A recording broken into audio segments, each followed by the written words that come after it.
You're listening to the Packernet Podcast Network.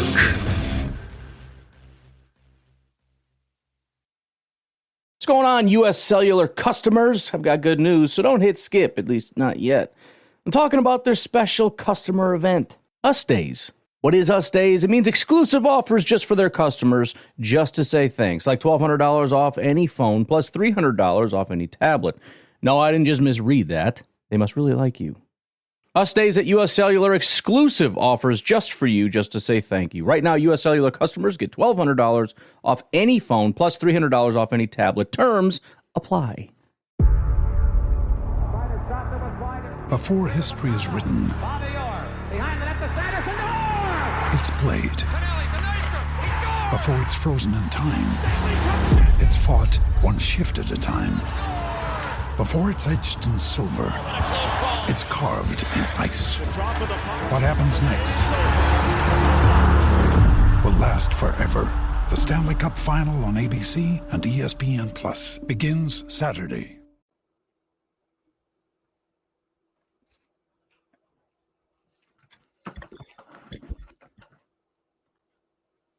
What's up, guys? Welcome into College Football Total Access. My name is Clayton. You can check us out on Packernet.com. Find me on Twitter at Packers_access. Email us PackersTotalAccess@gmail.com. You can text us 865-658-5824. Join alongside Tim live in Green Bay. Trying to get the coffee rolling here, Tim.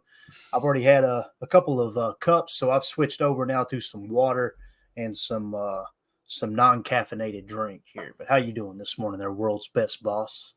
Yeesh. Yeah, Diesel's kicking in, man. I'm doing good. Happy to be here. I like the little flyover action here in the background. Is this what is this? Is this West Point? What is this? This is West Point. This is the Army Academy. So I thought it was kind of fitting, seeing that a couple of days ago we all took a second to remember D-Day and everything that transpired there with World War II and obviously the D-Day invasion, where our Allied troops stormed the beaches of Normandy. And I just thought it would be kind of fitting to take a second and I try to wait until everything is kind of passed. And I don't know if that's right or not, but there's a lot of, I don't want to say hoopla, but a lot of people talking about on the day. I like to wait till a couple days after and then go, hey guys, let's talk about it one more time. You know what I mean? Because it's that important. But yeah, West Point's a really unique place, and thought we would use that as the backdrop here this morning. But yeah, when it comes to D-Day though, I was kind of looking at some of the numbers, and you can look at, 5 different websites and get 5 different numbers, but really what it comes down to is that first day, the number that keeps getting attached to, the American casualties, where I think there was 2,501 Americans on the very first day. And then obviously throughout the entire operation of Normandy, the Battle of Normandy, if you will, I think there was Allied forces. There were 73,000 Allied forces that lost their life and 153,000 that were actually wounded. And again, some people were going, no, those numbers are incorrect. They could be, I'm not going to sit here and say this side's right, that side's wrong. Mm-hmm. But the point is to just take a second and remember all those who have sacrificed.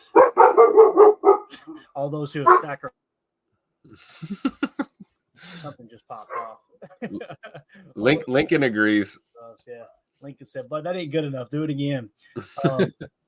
Just to take a second and honor those who have sacrificed their life for us, obviously. So, I know, Tim, you had family that's spent time in the military. I know my grandfather, I never got to meet because of alcoholism. He served in World War II, was stationed on an island. It was somewhat of a secretive mission, but he was on an island over off the coast of Japan is what I was told. And we've actually found a book that someone sent me and said, hey, did you know your grandfather's in this book? And they had pictures of him working on aircraft on that island, which is kind of cool. Wow. But, that's so cool. Yeah. My grandfather was in the Philippines, served in the Philippines during the war. So that's interesting, man. You never know. I always think I'm going to see my grandpa in one of these documentaries, Yeah. You're seeing the old file footage and it's like you see like a little glimpse of yourself there. But nothing but respect for the greatest generation ever. So it's important that we remember those who served, and like they say, all gave some gave all. So salute to our veterans, and it doesn't matter what branch that you served in or when you served. We appreciate your service, because we wouldn't be here being able to talk ball on a Sunday morning, And talk about some of these NIL deals too, which is we're going to get into this morning. You got college kids making millions of dollars, and none of any of this would be possible without those brave men and women, for sure. But as far as West Point, you mentioned here, this is obviously the Army Academy, and many people don't know that West Point, before it was called West Point, was actually called Fort Arnold. And you guys know I'm a history nerd. Fort Arnold was named after Benedict Arnold. Now, you guys know Benedict Arnold, is known as a big traitor. He was actually a great military leader before that point. And what he did was he tried to turn over the plans on how to attack West Point, or Fort Arnold at the time, to give it to the British. So you guys know I took a trip up to Sleepy Hollow a couple years ago when we first started doing the podcast. That was the whole point, was to get up in the Hudson Valley and see some of these old military sites. And so that's what Fort Arnold was. Now, once they discovered that he was planning on turning over the plans, then they named it to West Point later on, and it became the Army Academy. But it was a fort. And what's cool is how it was stationed. Look at this old picture. This is what it was in the 1700s, 16 and 1700s. You can kind of see that fort. And notice how it sits on that ridge, Tim. Yeah. This was the map. And this is really important. You got to understand, the Hudson River was like, if you wanted to move quickly, whether it was goods, cargo, or just travel, just as a person, you wanted to move really quickly. It was like, think of it like the interstate today. That's what the Hudson River was. It was the fastest way to move goods and troops up and down through the Hudson Valley. So if you notice that point where it kind of S's off there, you know how it hooks. If you're going north, it hooks to the right, hooks east, then comes back left. West Point is right there on that bend on the left side on the left coast there, on the west coast of that bank. And the reason it's important to understand that is because that's such a sharp turn. That's why they strategically put that fort there. Because when ships, whether it was the British or, when the British would try to travel up and down the Hudson to take supplies and everything, they say that at different points in the day, the river flows north and south. So the current gets really, really strange. So you could imagine how slow they would have to get to turn that corner. And we just had cannons sitting right up there on that ridge. Just it's untelling what's at the bottom of that bend, man, no doubt. Yeah. But again, the reason we mention that, some guys are going, this is a college football podcast. Why are we talking military? I'm a history nerd. And again, we try to highlight a college football stadium pretty much every episode. And today's is West Point. So again, you can kind of see it in the background there. Let me drop this back down real quick. And you can, that water right there is not the Hudson. Just on the other side of that ridge is the Hudson, because the stadium sits inland just a touch. But it's just a beautiful backdrop, man. That's a cool shot there where you can kind of see the Hudson. There you go. So, yeah, there you go. But enough of that. Let's, again, just thank you to everyone who's continuing to serve, and obviously forever indebted to those who gave their lives for our awesome country. So, all right, let's do this, man. Let's jump into some college football talk. I've got several topics we can hit on, Tim. These are kind of cool. A few different things. First of all, let's jump into the college football rankings according to CBS. It's gonna be hard for you guys to read. I just got it up here so I can read it off to you.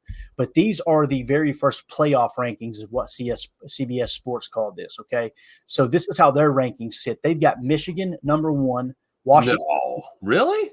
Yeah, Washington number 2. And it's funny because other rankings, you've got Michigan like 7 or 8. And it's because they're projecting going into the season. But I kind of feel like until someone knocks them off, they should hold that spot. You know what I mean, Tim? Like, yeah, I agree. You see that 15-0 up there. It's hard to argue with that and a title. So I agree with that. Definitely. So you've got Michigan 1, Washington 2, Texas 3, Alabama 4, Florida State 5, Georgia 6, Ohio State 7, Oregon 8, Missouri 9. Penn State 10, Ole Miss 11, Oklahoma 12, LSU 13, Arizona 14, Louisville 15, Notre Dame 16, Iowa 17, NC State 18, Oregon State 19, Oklahoma State 20. Thank you, Tim. Tennessee 21st, Clemson 22nd, Liberty 23rd, SMU 24, and then of course Kansas State 25. And some guys are going, man, I've seen other rankings where, Tennessee, Notre Dame, some of those schools are much higher. It's because they're kind of projecting, right? And CBS Sports did this a little bit different. It's almost like the end of the year. And I think it's important to kind of compare and contrast between all of them. But I'm sorry, Tim, did you have anything you wanted to add there to that list? Just wanted to kind of quick refresher of how the rankings are sitting right now. Keep in mind, guys, the top 12 is kind of the cutoff for the playoff, although there is a little bit of a discrepancy there where you've got your top 4 power conference teams with the best record. Those are going to get the first round bye, so you're going to have the next 8. I imagine those top 4 will be somewhere in the top 12 nonetheless. But what do you think, Yeah. Tim? I think it's cool because, I mean, you got to, let's face it, you got to be in the top 25 to even consider hitting top 12 status. So Right. it's kind of cool to see. And you're right. I'm sure depending on whose list you're looking at, these may be jumbled around a little bit, different projections, but it does seem like, me being kind of newer to the college game, only kind of followed, vicariously through friends and family kind of over the years. It does definitely, you see a trend. It's the usual suspects in this, in this list. Even over the last, 5 to 10 years. I mean, a lot of these teams are just, a powerhouse is a powerhouse, and you're always going to be in the mix. But with this new format, it's going to be interesting to really see who's going to come away with those first round buys, as it were. Yeah. So it'll be kind of fun to watch this year, but not a lot of surprises on here, right? I mean, just on the surface, maybe the order, but as far as the teams here, I don't think anything is too crazy, right? Yeah, no, definitely. And they've got their opponents listed out to the right. That's what that is coming up this coming season, their very first opponents. So, and again, the big thing that stood out to me here, you got Georgia at Clemson, if that's accurate. That's probably a pretty decent matchup, seeing that Clemson's 22 and Florida State is obviously 5th on this list. Actually, not Florida State, Georgia. I apologize. You've also got Florida State going to Georgia Tech, which I don't see Georgia Tech here in the top 25. So, yeah, I think the biggest matchup that I'm noticing as far as their very first game of the season will probably be Georgia at Clemson. Now, I expect Georgia to boat race them. Now, if you slide on down, you've also got LSU at USC. That's going to be a dandy. You got Notre Dame at Texas A&M. That's another one with a couple of top 25 teams. Let's see what else. Anything else there? Tennessee at Chattanooga. I'm just joking. No, or Tennessee versus Chattanooga. That's going to be ugly. Yeah. So that's kind of how that sits. Just kind of give you a preview. Week 1 of the college football season. At least week 1, you'll notice some of the dates. Actually, those are all, for the most part, the 31st of August. Some are on the 29th, 24th. You see them scattered in September 1st, but that's everyone's first game. So it's going to be fun, man. And you kind of mentioned the top 25 there. Really, the way I see it is, if you're outside of the top 50, that's the first goal. You want to break into that top 50. Then you want to try to get in that top 25. Once you're in that top 25, it's like, how in the hell can we somehow finish in the top 12? Let's figure this out, right? It's going to be awesome. Perfect, right? You just have to be perfect. Don't lose any games. Just don't lose, and it's funny, got a chance. I'm hearing a lot of people around the SEC saying you could lose as many as 3 games and still be in if you're one of those top programs in the SEC. And I'm going, I don't see that, man. I'll be really surprised if a 3-loss team somehow makes it into the top 12 or the playoff. But again, they will take into consideration with the ranking system. If you're in the SEC and you got a bunch of top 10 schools playing each other, obviously you don't want to penalize them the same way if someone drops one to Western Carolina. No disrespect there, Western Carolina. So strength of schedule is a huge factor in the college game. Absolutely, man. Yeah. All right, man, let's do this. Let's talk NIL, which is something we haven't done much. For those of you who are kind of new to the college game, NIL is something you're going to hear more and more of. And basically it stands for name, image, and likeness. And I know there's some diehard college football fans that's going, all right, Clay, you're talking to us like we're a preschooler here. There's many people that watch this channel that aren't college football fans, and they're starting to kind of get into college football because we're talking about it more. And we're kind of talking about it from a Packers fan perspective. But with name, image, and likeness, these students are now allowed to make money, which if you're one of the old school that you don't agree with this, that's cool. We can agree to disagree. Me personally, I'm pretty passionate about it. I don't understand how any organization can say, no, you're not allowed to have a job You're not even allowed to sell your own autograph. That always just irked the heck out of me. While at the same time using your photos and your image and likeness to make millions of dollars. Right. I mean, it's wild. And as soon as they said it was going to go to court, I was like, here we go, because constitutionally, you are not allowed to hold any other American back from making money if it is legal. Yep. And, the NCAA, for the longest time, they kind of pretended like they were above everyone else, and we can tell you what you can and can't do. It's just cool to see that kind of fall now, right?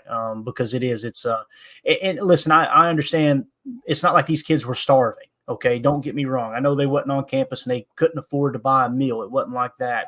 But the fact that you weren't even allowed to get a job because you were on scholarship, you weren't allowed to make more money. I don't know. It was just really, really weird to me. So, but with the name, image, and likeness, this is according to On3's website. They've got an On3 NIL valuation, I should say. And then you'll notice another number out here to the side, which I'm not sure what that number is as far as right here. Maybe it's this year, and then that's the total value. It could be. I'm not 100% sure, but we're just going to go off the On3 NIL valuation, okay? And it's pretty wild, man. Number one, Shedeur Sanders, obviously Deion Sanders' son, quarterback out there at Colorado. $4.6 million, Tim. And it does show their following on social media. And I know some people will roll their eyes at that. Who cares? That's a big marketing tool, man. The podcast you're listening to right now, we use social media to spread the word that we're doing a podcast, right? Every business that's looking to expand, if anyone who runs a business, they roll their eyes at the thought of using social media to help expand your business, you're really getting left behind. So obviously that's a big thing for these kids. That's kind of their label. That's their market, if you will. So I think that's that number. I think that's their total following. 2.5 million. Yeah. All together, breakdown 1.8, 607,000. I think that's what that is. The total following. That makes sense then. Yeah. Okay. Got it. So as far as the dollar amount attached, thank you for deciphering through that there, Tim. $4.6 million, Shedeur Sanders is On3 NIL valuation. Number two is Livy Dunn. I think her name's Olivia Dunn, and she's a gymnast. I had to look her up, and she is a gymnast. She's got 13.2 million followers on social media, and her NIL is looking at like 3.9 million. So someone is really, really popular. You guys know gymnastics in America is no joke. Like it has been for a long time. Obviously, we just had the Simone Biles effect come through Green Bay, and you know how how that really kind of got some other fans involved. Number three, which is actually the number 2 college football player behind Shedeur Sanders, is his teammate, Travis Hunter. And for those of you who don't know, Travis Hunter and Deion Sanders have been very close for a long time. Deion's almost like a father figure to Travis Hunter. Travis Hunter is one of the most electric college football players I've ever watched play. He reminds me of a throwback to Champ Bailey. When I was back in high school, Champ Bailey for the Georgia Bulldogs would play receiver and corner. He played both sides of the ball. Obviously, Deion played both sides of the ball at times in his career. Charles Woodson, the great Green Bay Packer, Hall of Famer, NFL Hall of Famer. Obviously, he played both sides of the ball at Michigan, won a Heisman doing so. Travis Hunter kind of approaches it the same way. He's a lot of fun to watch. $2.7 million is his NIL valuation, okay? Arch Manning, at number 4 amongst all college athletes. We'll just go with the overall instead of just the college so I don't get confused. But Arch Manning, you guys are going Manning. That sounds familiar. If you've been living under a rock, Arch Manning is Peyton and Eli's nephew, and he was one of the most highly recruited high school players to come into college football. Now he's obviously settled into Texas. He's behind Quinn Ewers. He's a sophomore.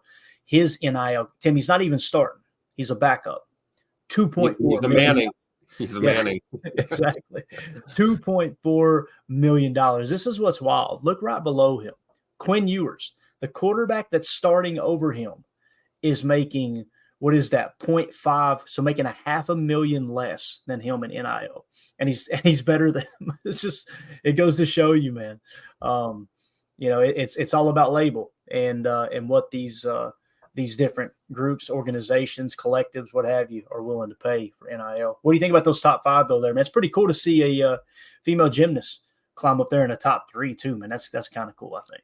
Well, yeah, like you said, I mean, look at the following. She's crushing everyone else when it comes to the following. I mean, nobody on this list is even what's Shedeur? Go back to the top there. Yeah, 2.5 million. That's your second place compared to her at almost 13.5 million. So I think that's pretty cool, man. I mean, think about it. Like you said, gymnastics is huge, especially at the college level too. And so I think she's drawing a lot of attention to the sport, and that's just big for her. So, you see these football players that are just paling in comparison to her. But no, I think, it is telling to see Arch Manning, making a little more bread and a little bit more of a following as the number 2. But I mean, clearly he's going to make that step in the next couple of years, obviously. I guess the question is, do you see a transfer for him at some point, Who's that? Arch Manning. Arch Manning. Well, that was the thing. Like, Notre Dame was recruiting him. I want to say he kind of gave a soft but verbal commitment to Notre Dame, and then he obviously switched up. I want to say there was like 3 different schools that were involved, and no one really knew where he was going to end up. I think there's a chance he transfers, but at the same time, with Quinn Ewers being a redshirt junior, if he has the year that they think he's going to have and he goes pro, I think to answer your question, it's whether or not Quinn Ewers goes pro. Right. And I honestly believe, and this in no way am I trying to disrespect Arch Manning, okay? I am not knocking him for this. But if that NIL money was, $1 million or less, he probably would have already transferred. They're obviously paying him to keep him there. So if Quinn Ewers does go to the pros, I think Arch Manning will stay in Texas. If Quinn Ewers comes back for another year, maybe that money. In the hobby, it's not easy of being a fan of ripping packs or repacks. We always hype ourselves up thinking we're going to get some kind of a mint signed Jordan Love card or something. But with zero transparency on available cards and hit rates, it's all just a shot in the dark.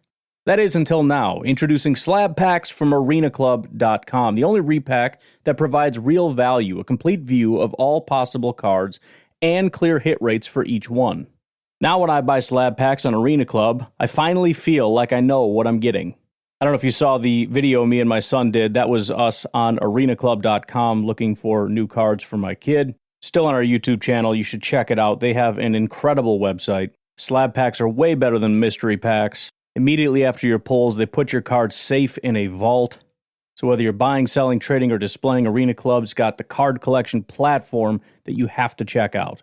Right now, you can get 10% off your first purchase by going to arenaclub.com/packdaddy. That is a crazy offer. 10% off a $400 slab pack. That's $40 right there. Anyways, that's arenaclub.com/packdaddy for 10% off your first purchase.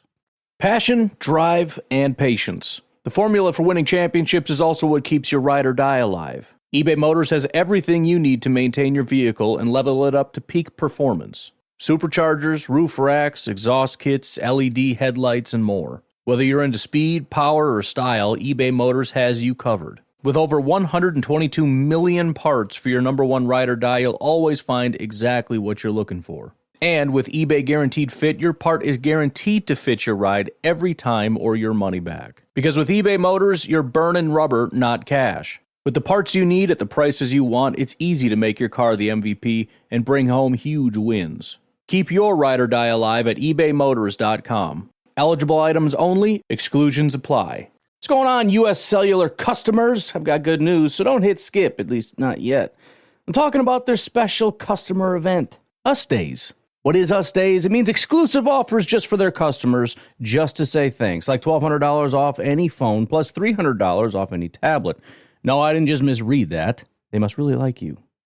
Us Days at U.S. Cellular, exclusive offers just for you, just to say thank you. Right now, U.S. Cellular customers get $1,200 off any phone, plus $300 off any tablet. Terms apply. Ryan Reynolds here from Mint Mobile. With the price of just about everything going up during inflation, we thought we'd bring our prices down. So to help us, we brought in a reverse auctioneer, which is apparently a thing. Mint Mobile Unlimited Premium Wireless. How to get 30, 30, bit to get 30, bit to get 20, 20, 20, bit to get 20, 20, bit to get 15, 15, 15, 15, just $15 a month? Sold! Give it a try at mintmobile.com/switch. $45 up front for 3 months plus taxes and fees. Promo rate for new customers for limited time. Unlimited more than 40 gigabytes per month. Slows full terms at mintmobile.com. Someone else will exceed that money, right, and give Arch a little bit more money, or at least close enough to that number where he can go be a starting quarterback somewhere else. I think there's a chance of that, but he's obviously in place here for the 2024 season. And that's when you ask that question, Tim, it's like nobody knows. because this is Right. we're in the Wild West right now, man. This is so new to everybody. That's what's so exciting about it too. Is to me, you're meshing the great sport of college football in with professional sports, and you're kind of getting that business side of it too. That's what really piques my interest with college football now, for sure. I think it's great. I think it's going to help a lot of these athletes that are going to go professional, whether it's the NFL or, whatever your sport is. I mean, it's giving you kind of a crash course in money management and, having your affairs in order. I think as time goes on, we'll see a lot less of, the young athlete that gets that first pro deal and, blows all the money on a Lamborghini and, is struggling to pay the bills later. I think a lot of these kids are going to just really, learn what it's like to have to manage, massive amount of money. Obviously, hopefully that they have more success as they advance in their career, but, nothing's promised, especially when you're putting your body on the line. You could get hurt at any moment and your meal ticket's gone. So it's important to, get your legs under you and understand what's going on financially. So I think it's good for these students. Really. I really do. Yeah, I agree, man. Number 6 on the list is Jalen Milroe, quarterback for Alabama. $1.6 million is what's attached to his NIL. Number 7 is Carson Beck, Georgia quarterback. $1.6 million attached there. Number 8, Jackson Dart, quarterback from Ole Miss. $1.5 million. So you've got 3 SEC quarterbacks right there in a row. That's actually a quarterback name right there, Jackson Dart. Texas, throwing darts. Texas is actually in the SEC too, Tim. Check this out. Oh, wow. So you got 1, 2, 3, 4, 5 quarterbacks in a row. So 5 in the top 10 of all collegiate athletes leading in NIL.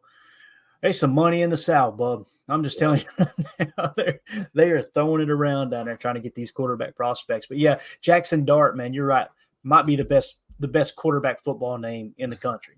I mean, that's yeah. And have you ever seen if you've seen him on the field, Tim, he kind of does that Braveheart type face paint. He'll take one black stripe and go down through his eye.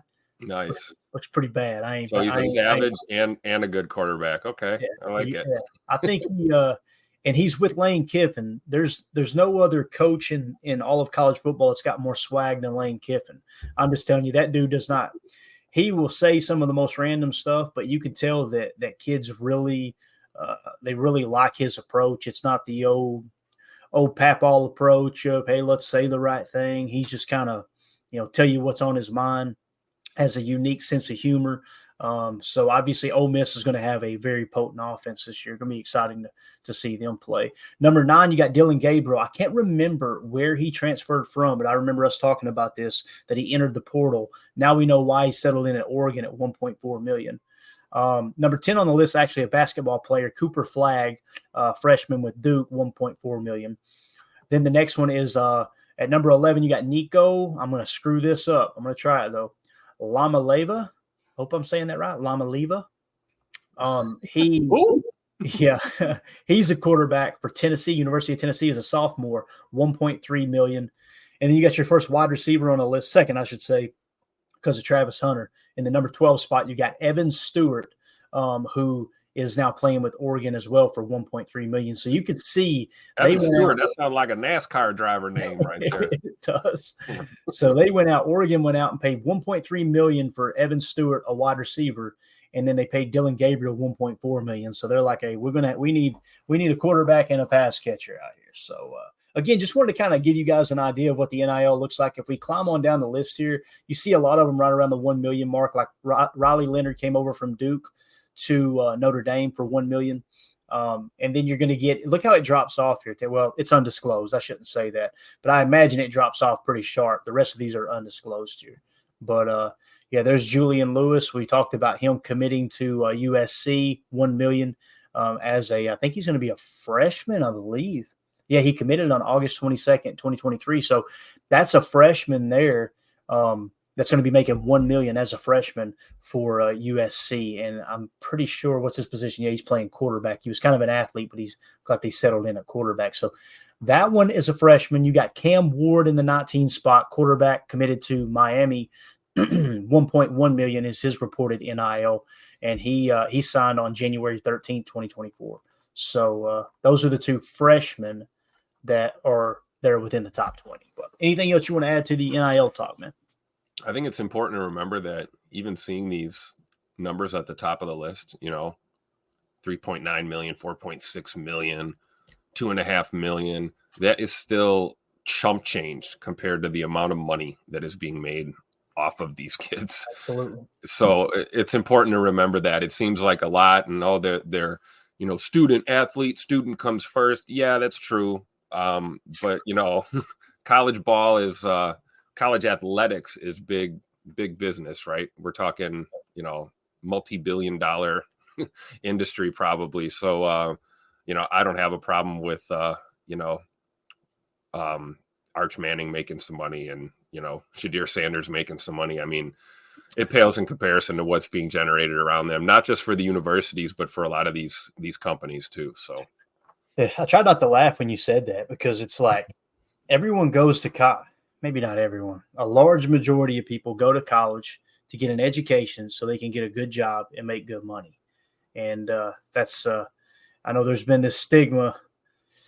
I'm not going to get into it. We'll just leave it at that. Okay. We'll leave it at that. But all right. So there's your NIL talk. I think it's important to kind of keep our eye on that as we move forward with the podcast, because that's what's really going to drive the recruitment process and the transfer portal, maybe even more so with the transfer portal. So there you go with that. Now let's move on to, we're always talking about recruiting, Tim, and the top recruiting classes and everything. I think this was cool. 24/7 Sports, their website, they did a ranking of recruiters. Many people, just casual college football fans, don't know that there's specific people, specific men, maybe women. There may be women in the college coaching world now too, like the NFL. I'm not sure, but they're attached to certain commits. Like, so you've got like an assistant coach that might be recruiting this specific player.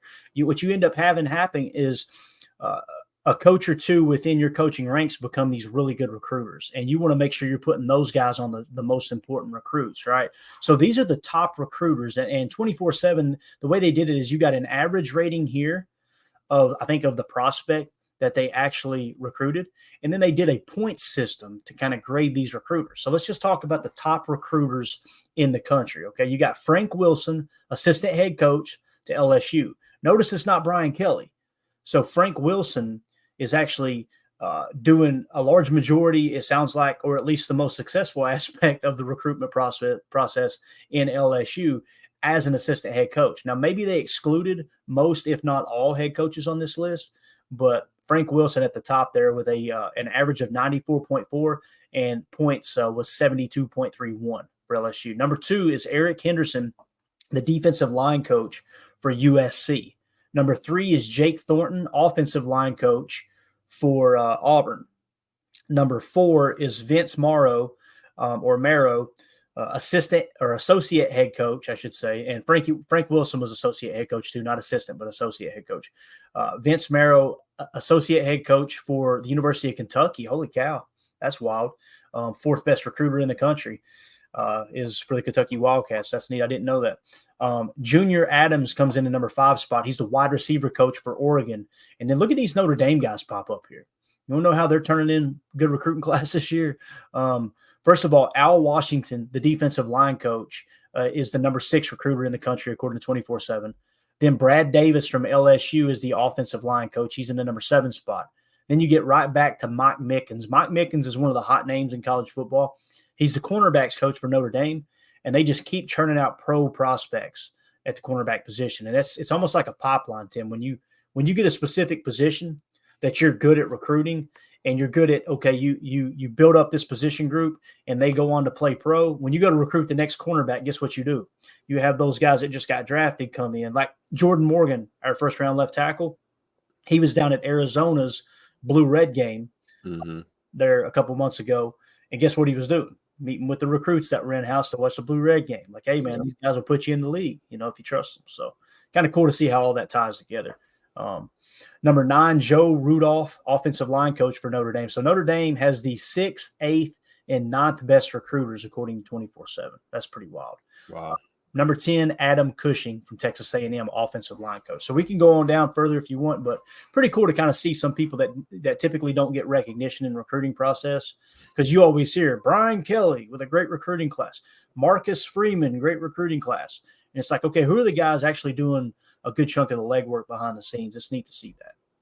Yeah, absolutely. And let's be honest, recruiting for college, it's a whole different ballgame, no pun intended. I mean, going after these top tier high school, athletes, man, especially now with the NIL money and the way things are, it's a little bit more, I guess, involved, as opposed to the old days of, hey, come play for this powerhouse school. I mean, Right. I don't think that's going to be the big selling point anymore. So it really does. It's kind of an art form to get these kids to really want to commit. And then, that's true. It's like, how many commits can you have and who's really going to actually end up, coming to school there. So it is kind of cool to see this list of who the best of the best is. I see we got a Badger there rounding out the top 25. Yes, sir. We got AJ. Is it Blazik or Blazik? How would you say that? Blazik. AJ Blazik, offensive line coach. Surprise, surprise, Wisconsin Badgers. They know how to build those offensive line, obviously. So his average score on prospects is 88.3. And as far as the point system, he got a 47.5, which puts him 25th in the country as a recruiter. So you want to know who's behind the scenes churning out those great offensive lines at Wisconsin? There it is, Coach Blazik. So kind of cool seeing that name. Never heard his name before, probably should have. But again, I haven't followed college football as close as we have with the Packers. So again, that's just a quick glimpse at your top recruiters in the country. And the big thing you want to stick out to in the top 10, look at the teams with multiple names. Like you got LSU with one, two. You got two in the top 10. You've got Notre Dame with 3 in the top 10. I think you see Ohio State kind of creeping up here when you stay in the top 25. They've got multiple as well. And it looks like Bama, if you notice, Bama recruiting probably took a touch of a hit with Nick Saban gone now.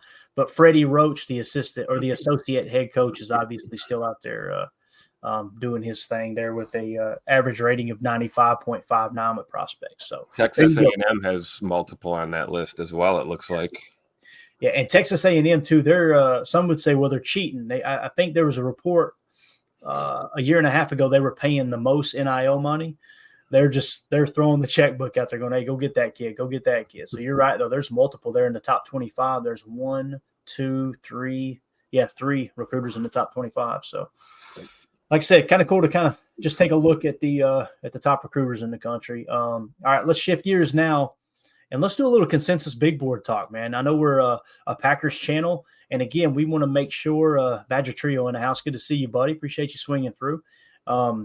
We want to make sure that we kind of keep our finger on the pulse with the consensus big board, because we are a Packers channel. Okay. And obviously the whole reason we're doing a college football podcast is just a very global national perspective on college football, and to give us an idea of some of the prospects that are going to be coming out in the upcoming draft. And it gives us a chance to just recap and talk college ball throughout the year.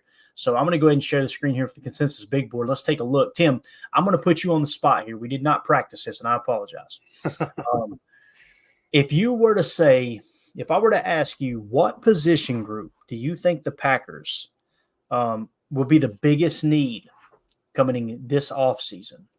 What do you think it would be? And it's tough. Think about what we talked about. Think of the contracts coming up. I don't want to say we got this guy up for contract to try to sway you either way, but what's the first thing that comes to mind as far as a position group where you say, I'd say the Packers will be looking at the draft pretty heavy for that position? Interior offensive line. Oh, all right. Let's take a look. So let's go directly to interior offensive line as far as the consensus big board. Look at that. We got us a Arizona guy in the 43 spot. There we go. Right from the top to the bottom, you've got Ernest Green, interior offensive lineman from Georgia, another pipeline for the Packers. Obviously, they love drafting Georgia guys. He's sitting in the 35 spot. He peaked at 33. In the 43 spot, but peaking at 34, is Jonah Savaiani. That sound right? Close enough. Close enough for me. That's Jordan Morgan's old teammate there in Arizona, obviously interior offensive lineman. Number 57, you got Tate Ratledge, interior offensive lineman from Georgia. So Georgia has got 2 interior offensive linemen in the top 100, and Ratledge actually peaked at number 12. So at one point, they were saying this dude is a slam dunk, top 15 pick type guy on the interior. That's pretty wild. So that's a name to keep an eye on. And maybe there's a reason he fell. Maybe there's injury concerns. I'm not sure. But nonetheless, he comes in the 57 spot. At 61, you got Johnny Cornelius. I hope I'm saying that correctly. Interior offensive lineman from Oregon. He's in the 61 spot. He peaked at 57. And you got Parker Browsford, interior offensive lineman from Alabama. He's sitting in the 81 spot. He peaked at 49. Then we got Donovan Jackson, interior offensive lineman for Ohio State, in the 82 spot. He peaked at 15. So there are your kind of top names going into the college football season, according to the consensus big board, that most likely will enter the draft. You'll see some of these names sometimes fall off. We obviously don't know what year they are in college, but sometimes you see these guys kind of fall off the list a little later in the season because they get hurt. And you think, okay, they're coming back to play college or what have you. But pretty cool, man, seeing that lineup at Georgia continuing to churn it out, man. You see some big name programs here in this list. Absolutely. And I think shout out to Badger Trio, says defensive line. That would have been my second initial reaction for sure. Shoring up that D line and that O line. I only went O line first just because, are we going to see it from Josh Myers this year? Is this the year that we're gonna see it? Last year. I know, but it's like, and then we've got some we added some muscle there to that O line in the draft this year, and we'll see where guys are going to play. But I think center, right guard, those are spots we got to figure out here going forward offensively. But yeah, absolutely, I'm with the Badger Trio here. D line is definitely a priority as well. That'd be another good position group to look at. I think I agree with both of you because I really do. I think it's going to come down to Jacob Monk. And is he as good as some people within the building are saying he is? Mm-hmm. And here's the other thing, too. You're getting an audition for Jordan Morgan at right tackle with Zach Tom being out with the pec injury. What if Jordan Morgan just dominates at right tackle and they're like, holy cow, he can handle it? Guess what happens? Next year, you kick Zach Tom to center, right? Josh Myers and let him walk. And now what you'll probably have at the right guard position will be a battle between Sean Ryan, Jacob Monk, all those guys, right? Yeah. So if you can't – and here's the other thing too. I'm not ruling out Elton Jenkins playing center and Zach Tom maybe kicking the left guard or something like that. You just get your best 5 out there. But I think you make a great point, Tim. Like, nonetheless, there's going to be a right guard opening unless Jacob Monk grabs the bull by the horns, right? Yep. That's what's really going to determine that. So we'll see how that shakes out throughout the year. So let's move to defensive line. I think that's cool that Badger Trio brought it up. Anyone else in the chat, if there's a specific position you want to see, let us know, and we'll break it down too. So right off the bat, you got Mason Graham. Well, since you mentioned defensive line, let's do this real quick. Here are the top defensive line groups in college football, according to PFF College, okay, on Twitter. They've got number 1, Ohio State, number 2, Michigan, number 3, Miami, number 4, Georgia, number 5, Ole Miss. We talk about the offensive powerhouse that Ole Miss could potentially be this year with Jackson Dart and some of those weapons. Oh, by the way, they got a top 5 defensive line. Like Lane Kiffin's got that program humming from a recruitment standpoint. Number 6 defensive line is Notre Dame. Number 7, Penn State. Number 8, Texas. Number 9, Clemson. And number 10, Oregon. So you're obviously seeing a bunch of teams there that's going to be competing for a playoff spot. I would not be surprised if somehow, some way, all 10 of those teams make the top 12. This is what I was saying before, the usual suspects, right? Yeah. I mean, look at this list. There's a common running theme here. I don't care which side of the ball you're on. The top programs, they've got their position groups shored up, and they're going to compete year after year. Yeah, no doubt about it. You build in the trenches, you're always going to have a shot. So the top defensive line prospects, Mason Graham from Michigan is in the number 6 spot overall. This is as high as he's been to this point. So this is where he's peaked at, is the number 6 spot. Number 18 is Deion Walker from Kentucky, interior defensive lineman. He peaked at 11. He's sitting at 18, mountain of a man. Here's the Ole Miss defensive lineman we just talked about. Princely Umanamilan. I hope I'm saying that correctly. That sounds spot on, Clay. We're going to go with that. That was great. Close enough, right? Close enough government work. Out of Ole Miss, he's in the 19 spot. That's as high as he's been on the list so far. His teammate lining up right next to him, Walter Nolan. Have you ever experienced turbulence on a flight and wondered why? And you can see all the terrain around you. You've got no issue with visibility or anything? No, everything's PG. Maybe you've sat on the tarmac for hours wondering why your plane isn't moving. Well, we're outside here. They're saying the ramp is closed. They won't let us park because of Air Force One. Listen in on the conversations between pilots and air traffic controllers on the Air Traffic Out of Control podcast. 510 Whiskey declaring an emergency. There's smoke in the cabin. I need to make a landing right now on 31 left. We have the most interesting, wild, and funny ATC recordings you will ever hear. Check out Air Traffic Out of Control wherever you listen to your favorite podcasts. Out of Ole Miss as well. He's sitting in the 21 spot. He peaked at 17. So you've got two pretty much top 20 prospects in the upcoming draft as it sits right now, playing next to each other on that defensive line. You see it year in and year out with the draft. We get a little bit concerned, like, okay, which one made the other, right? We talked about Byron Murphy and Tavondre Sweat. Was Tavondre Sweat good because Byron Murphy was lining up next to him and drawing attention? Was Byron Murphy good because Tavondre Sweat was drawing attention? You know, which came first, the chicken or the egg type thing, right? That's why we usually find out after they're drafted, and we see how we throw them into the fire in the NFL, and it's like, all right, well, we know who the top tier talent was for sure. Exactly right. You get halfway through the season, you go, okay, he was the reason they were so good. All right, so number 22, you've got Mikael Williams, defensive lineman out of Georgia. He peaked at number 6. He's sitting at 22 currently. And then Kenneth Grant out of Michigan, again, another Michigan defensive lineman. This is as high as he's been at this point. He's sitting in the number 24 spot at the current moment. Talik Williams, defensive lineman from Ohio State. He peaked at 20. He's currently sitting 27th. Landon Jackson out of Arkansas is sitting in the 32 spot. He peaked at 26. Danny Dennis Sutton, defensive lineman out of Penn State, is sitting in the 37 spot. He peaked at 35. Dante Corleone from Cincinnati is sitting in the 50 spot. He peaked at 40. Don Corleone. I love it. These two names, we got Don Corleone and then Bear Alexander. First of all, Bear Alexander's got to be the best name for a defensive lineman I've heard in a long time. I hope it's not a nickname. I hope that's his real name. That would be bear. Absolutely awesome. Bear Alexander out of USC. Sitting in the 54 spot, he peaked at 34. Shamar Turner, defensive lineman out of Texas A&M, sitting in the 68 spot. He peaked at 29. Howard Cross III, defensive lineman for Notre Dame, sitting in the 72 spot. He peaked at 42. Nazir Stackhouse, defensive lineman out of Georgia, 79th currently. He peaked at 3. What happened there, Tim? I mean, think about that. He was the top 3 prospect, the third overall prospect. We'll see what happens there. Don't be surprised if that name rises back to the top unless there's some kind of injury. He's on a loaded defense, A lot of those guys are probably going to move up and down the ranking list. Kirby Smart, man. People try to, they kind of couple the Kirby Smart and Nick Saban talk.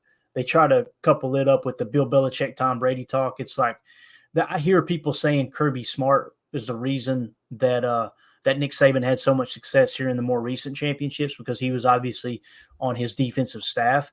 I wouldn't go that far, but Kirby Smart is riding a legacy right now in Georgia that's just sooner or later, Tim, the NFL is going to come knocking. And like we've seen so many great coaches, Steve Spurrier, Nick Saban, they come up here and they go from literally winning national championships and being the top coach in college football to getting their rear end handed to them at the pro level. It's going to be interesting to see if Kirby Smart continues to churn out success, to see if a team in the NFL might come knocking for Kirby Smart. But yeah, you're right. He's got this defense loaded, man. And it's mainly because of recruiting for sure. TJ Sanders comes in the 96th spot. This is as high as he's been, defensive lineman from South Carolina. So there's your top defensive line prospects according to the consensus big board for the upcoming draft. Tim, anything you want to comment on here? Anything stick out to you? Mason Graham, your 2025 Green Bay Packers draft pick. They got him projected, and it's an early projection, obviously, going number 14 to Pittsburgh. I hope we're not picking above 14, but Yeah, right. Mason Graham he's a dog, man. And what's cool too, what you're going to learn about these prospects, coming into the season, obviously they've had a lot of success to be ranked this high. And now you get to kind of see how they handle a little bit of pressure. It's almost like a Heisman campaign where, okay, if a quarterback is a Heisman frontrunner going into the season and he holds up that hype and ends up winning the Heisman, says a lot about his mental toughness, right? So when you see kids like this, Mason Graham, we get to see, okay, is he going to be able to continue to perform with all eyes on him as the top defensive lineman in the country, man? Yeah, and Deion Walker too, man. It's so cool to see a Kentucky Wildcat up that high. We'll see if he stays there. Again, my brother says it all the time. We grew up loving Kentucky football, but it seems like what can go wrong will go wrong. And every time it happens, he looks at me and goes, "Welcome to Kentucky football." And we'll be here next year rooting them on again. So there is your defensive line group. Now I'm going to switch over to corner real quick before we wrap up. We're at the 45-minute mark. The reason I say corner is because we don't know about Eric Stokes, right? And here's the thing too, maybe one of the other corners really steps up. Corey Ballantyne's going to be 29 years old, 28, 29 years old. So with him, like we've said, I feel like he's underrated on the Packers roster. We've been pretty vocal about that based off of the numbers and the deep dives we did last year. But you got Carrington Valentine. You've got it's Kalen King. Kalen King. I always forget his name. One of my favorite draft picks of the Packers class, and I can never remember his name. Kalen King, another one's going to be compete, right? You got Javon Bullard that may take that slot position from Keyshawn. But at the end of the day, if Eric Stokes is not the guy, I think that Goody is more than proven. He's willing to take a corner early, right? I mean, you've seen how the Packers have drafted. They took John in the first round. Yep. They took Eric Stokes in the first round. They were willing to take Darnell Savage in the first round, going back a little bit further. So let's look at the cornerback room here and see what it's looking like. And you can see how valuable it is. And cornerback's becoming more and more valuable, Tim. I'm on the border of putting it in my tier 2 position of importance. Just hearing people that I respect around the league talk about how important it is. The RPO game has really changed things up. The RPO game, that quick passing game, right? Defensive line and edge defenders don't even have time to get to the quarterback because the ball is out so fast. You're kind of neutralizing that front. The only way to combat the RPO game without getting pressure in the quarterback's face is to jam at the line of scrimmage and to play aggressive. And you got to have really good corners to do that. So I think you're seeing the value of cornerback hit an all-time high at the NFL level simply because of the RPO game and the quick passing game that's kind of taken over currently with quarterbacks like Tua, Brock Purdy. You see that a little bit out there too. They're really quick with their RPO game. So I think cornerback is going to continue to rise in value for sure. But the number one prospect in the country, according to the consensus big board, is cornerback Will Johnson out of Michigan. Number 4 is Benjamin Morrison out of Notre Dame. Number 5 is Travis Hunter, the guy we were talking about with the NIL there in Colorado. He's listed as a corner on the consensus big board. He's the number 5 prospect in the country. He peaked at number 1. So these guys are consistently top 5 picks, these top 3 corners. So you see these guys separating themselves from the rest of the cornerback class. And you got kind of this tier 2 with Denzel Burke, cornerback out of Ohio State, sitting in the 17 spot. You got Takario Davis out of Arizona, another Jordan Morgan teammate, sitting in the 26 spot. Then you drop down to 45 with Jabbar Muhammad out of Oregon. Then you got number 73, Jason Marshall Jr., cornerback out of Florida. 76, you got Dalen Everett, cornerback out of Georgia. Surprise, surprise, another Bulldog. Jordan Hancock, cornerback out of Ohio State in the 92 spot. And you got Nick Imanowari. I hope I'm saying that right. Imanowari, cornerback out of South Carolina. So you can kind of see how the tiers sit currently. You got 3 at the top there with Will Johnson, Benjamin Morrison, Travis Hunter. Tier 2, Denzel Burke, Takario Davis. Tier 3, kind of alone there, Jabbar Muhammad. But what do you think about the corners here, man? Well, we're obviously going to draft Dalen Everett from Georgia, right? I mean, it's just foregone conclusion. We might as well just put him at the top of our mocks right now. Get pretty good odds on that draft pick if you wanted to bet on it. I think it'd be worth the investment, to be honest with you. No, that's so true. But no, I think you're right. You kind of you basically said what I was going to say, is that the way the offensive game has evolved in the National Football League the past really, 5 to 10 years is, indicative of how these defenses have to play. And it places a little more value on corner, especially guys like slot corners or press man corners that, you need guys with that athletic ability to be able to challenge these receivers, because it's true that the guys are not going to get to the quarterback if the ball's coming out in 1.2 seconds after the snap. So you place a little bit higher value on some of this cornerback play, and you can see what a team in the NFL with a poor cornerback room looks like. They get lit up all the time. So Absolutely. You've got to place this position group at a higher priority. I think I'm going to go ahead and say you should do it. Put it on up there in tier 2 there, Clayton. Go ahead and just do it. I'll tell you, I've been fighting it for a while because I feel like it's one of those positions that you can kind of scheme around it. You can play shell and really keep everything in front of you and just kind of play bend but don't break, and that reduces the value of it. But hearing Greg Cosell and hearing assistant coaches, defensive coordinators talking on podcasts at the college level and talking about the emergence of the RPO game and how important it is to have strong press corners. Now, listen, out of this entire class here, there may be 1 or 2 that's true press corners. It's not like, okay, these are top 5 prospects, they're great at press. We talked about that with the talk between Terry and Arnold and Kool-Aid McKinstry last year, right? I think it was Kool-Aid that was the better true press corner, and Terry and Arnold was the better overall corner.